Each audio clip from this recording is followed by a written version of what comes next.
Hi guys, good morning. तर आज मला पप्पा सोडून देत होते क्लासला, कारण माझी गाडी द्यायची होती सर्व्हिसिंगसाठी.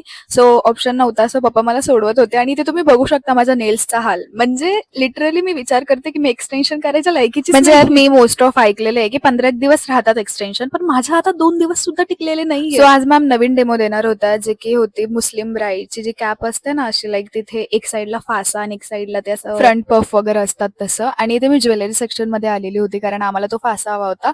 आणि आता फासा अवेलेबल नव्हता, मला इयरिंग घ्यावं लागलं. आणि here is the final look, तुम्ही बघू शकता. खूप छान दिसत होतं यार. म्हणजे ही तरी डमी आहे, पण मी एकदम असं रिअल इमॅजिन करून घेत होती की ते त्यांचा गाऊन वगैरे तिने घातलेला आहे आणि अशी हेअरस्टाईल किती सुंदर वाटेल ना. म्हणजे मला हे ट्राय करायचंय लवकर, आणि डमीवर नाही तर मला रिअल मॉडेलवर पण हे ट्राय करायचं. बाय द वे, अजून एक गोष्ट, आमच्या आधी जी मेकअप बॅच सुरू झाली होती, आज त्यांचा एक्झाम डे होता आणि तुम्ही बघू शकता इतके सुंदर सुंदर लुक्स या त्यांनी क्रिएट केलेलं. Just wow.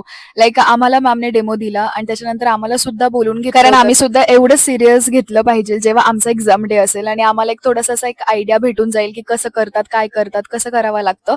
सो म्हणून आम्हाला बोलून घेतलं होतं. सो आम्ही ते बघत होतो. अँड हिअर इज दवर को फाउंडर भाग्यश्री मॅम. सो से हॅलो. आता ही जी बॅच होती ना, ही गोविंद नगर, म्हणजे आमच्या आयबीटीच्या 2 शाखा आहे, एक नाशिक रोडला आणि गोविंद नगरला. सो ही जी बॅच होती ना ती गोविंद नगरची, आणि सो क्रिएटिव्ह यार.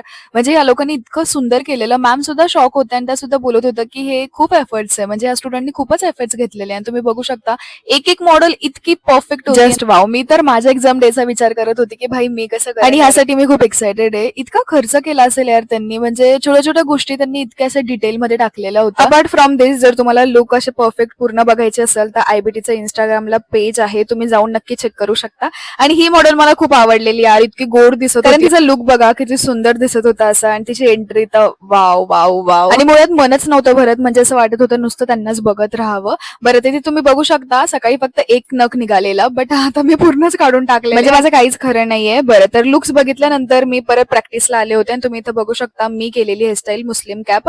आणि आय नो ते एवढी परफेक्ट नाही आले, कारण ते थोडी घाईघाईत केली मी, बट आपण रिअलवर खूप सुंदर करणार यार. आज मला क्लिनिकवर खूप बोर होत होतं, तेवढ्यातच एक असं छोटंसं गोंडूलं बाळ आलेलं आणि इतकं क्यूट होतं यार. नुसतं मला बघत होतं आणि मी त्याच्याशी इतकं बोलत होते, आणि ते खूप वेळ माझ्यासोबतच होतं, म्हणजे थोडंसं पण रडलं नाही. म्हणजे किती सुंदर बाळ होतं ते. त्याच्यानंतर मग मी ओआरएस पित होते यार. मला ओआरएस आवडत नाही, बट त्याच्यानी जी एनर्जी भेटते ना मला, ती खूपच छान आहे. म्हणजे इन्स्टंट आहे. मला कधी पण काही झालं ना, मी ओआरएस घेतलं तर मला फार बरं वाटतं. बरं, तर घरी येऊन मी डिनर करत होते आणि डिनरमध्ये मी नारळाचं पाणी सुद्धा पित होते. आय डोंट नो वाय, मी विसरले. भेटत उद्याच्या व्लॉगला. Bye bye. Thank you for watching.